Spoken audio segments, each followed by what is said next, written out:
¿Descalifica a un líder permanentemente el pecado sexual?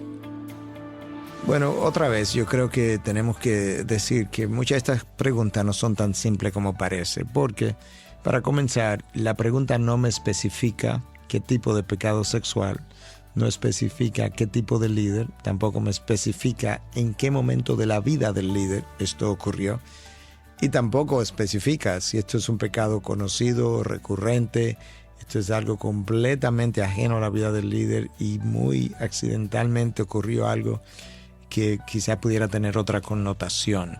Entonces déjame comenzar diciendo, la mayoría de las personas que hacen estas preguntas están pensando en la figura pastoral. Cuando hablan de un líder, están pensando en la figura pastoral. Entonces, si un pastor comete un pecado sexual y cuando hacen esa pregunta, casi siempre están pensando en adulterio y casi siempre están pensando en un adulterio que llevó a la fornicación, porque eso es como se dan muchos de estos casos. Yo diría que de manera general, en la mayoría de esos casos, y yo no sé si cuando digo mayoría me estoy refiriendo al 50+1 o al 95%, para que no me malinterpreten, en la mayoría de los casos, simplemente de manera general.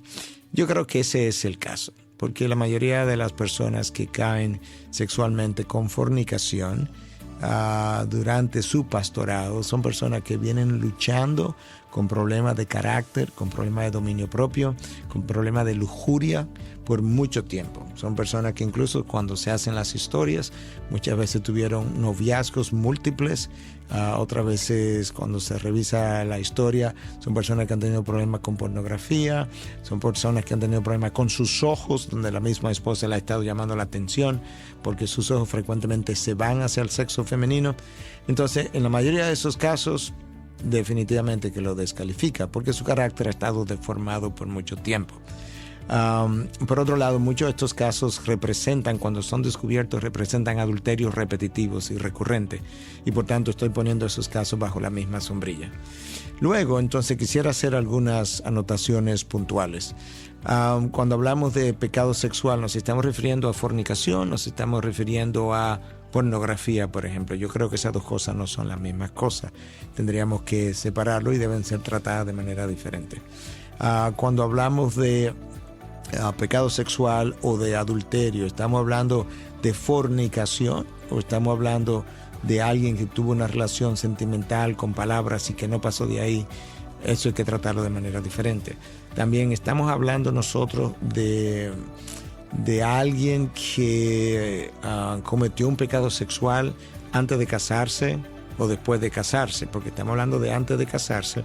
Yo creo que eso tiene un tratamiento diferente allá después de haberse casado. Estamos hablando de alguien que ha llevado una vida irreprochable por muchos años y ocurrieron algunas cosas muy puntuales en su vida después de años de fidelidad y hubo un adulterio donde no hubo fornicación o quizás donde sí hubo fornicación. Entonces estamos hablando de cosas diferentes y yo no quisiera, sin conocer los detalles, dar una respuesta como que un solo tamaño le va a servir a todos, porque no es cierto. Creo que el principio que establecí al comienzo de esta respuesta sí es bueno y válido y quiero dejarlo bien sentado para luego dejar un poco más en el aire las particularidades de estos otros casos que estoy hablando. Lo que sí es difícil es restaurar un pastor, yo diría imposible, dentro de la misma iglesia donde él ha caído, porque el nivel de respeto se fue al suelo y levantar ese pastor ahí mismo en un tiempo que le permita retomar su púlpito es casi una imposibilidad. Algunas iglesias lo han hecho, pero yo creo que ha sido una mala decisión.